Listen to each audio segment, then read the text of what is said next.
Bonjour et bienvenue chez Courtier Alimentaire. Mon nom est Bertrand Legaré.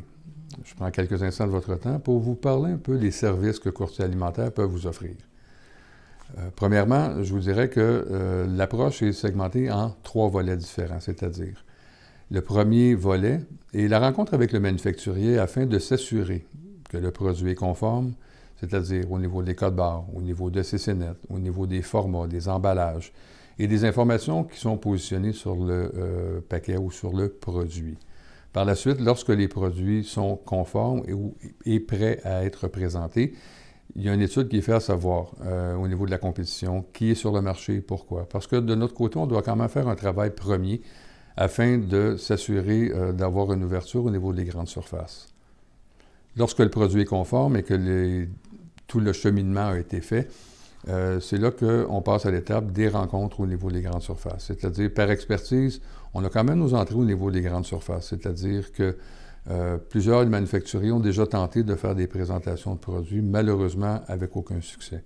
Depuis plusieurs dizaines d'années, nous avons quand même une bonne relation avec les grandes surfaces et qui, eux, de leur côté, savent très bien que lorsqu'on demande un rendez-vous, tous les documents sont prêts et ils s'attendent à avoir toutes leurs informations d'entrée de jeu. Alors, la première étape, par la suite, c'est de prendre les rendez-vous. Un coup que le produit, les rendez-vous ont été faits, c'est certain que le plus important, c'est de faire le suivi au niveau des grandes surfaces, c'est de démontrer à la grande surface comment on peut augmenter la clientèle, comment on peut augmenter les profits pour justifier le fait qu'ils autorisent notre produit. Lorsque ce cheminement-là est fait, on passe à la deuxième étape. La deuxième étape consiste à communiquer avec les magasins selon la constance nécessaire, c'est-à-dire ça peut être 1, 2, 3, 4 ou 5 fois par semaine avec le client, pour s'assurer qu'il a suffisamment de produits, qu'il est informé des promotions, qu'il est informé de tout ce qui bouge au niveau de ce manufacturier-là, et surtout de faire la vente et non la prise de commande de produits pour s'assurer au niveau du manufacturier d'un bon positionnement. Et aussi, lorsqu'il y a des circulaires, des promotions, les démos peuvent être aussi placés au niveau des magasins.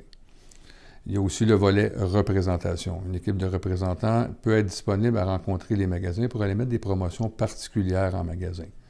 Je vous dirais que ce serait le deuxième volet. Le troisième volet, la distribution. C'est-à-dire que pour un manufacturier, il y a possibilité d'amener la marchandise à un point de vente uniquement, pour lequel, à partir de là, il y a plus ou moins 2000 points de vente au Québec qui peuvent être livrés sur une base 6 fois par semaine, aucun minimum de commande, à taux de commission seulement pour le transport. Alors, ce qui évite pour le manufacturier tout le contrôle, c'est-à-dire que pour un manufacturier, il vend à un endroit, il collecte un manufacturier ou plutôt un distributeur, et à partir de là, c'est un clé en main, c'est-à-dire que le distributeur garde votre marchandise dans un établissement fédéral sous inspection, fait la préparation de commande, fait la facturation, fait l'expédition, et collecte la grande surface pour s'assurer que vous soyez payé sur une base régulière. Alors, ça évite une série de problèmes. Alors, en général, c'est ce qui explique, dans le fond, les 3 étapes. Alors, je vous invite, si vous avez des informations additionnelles, à communiquer avec nous. Le numéro pour nous rejoindre est le 1-888-570-3581. Merci, bonne fin de journée.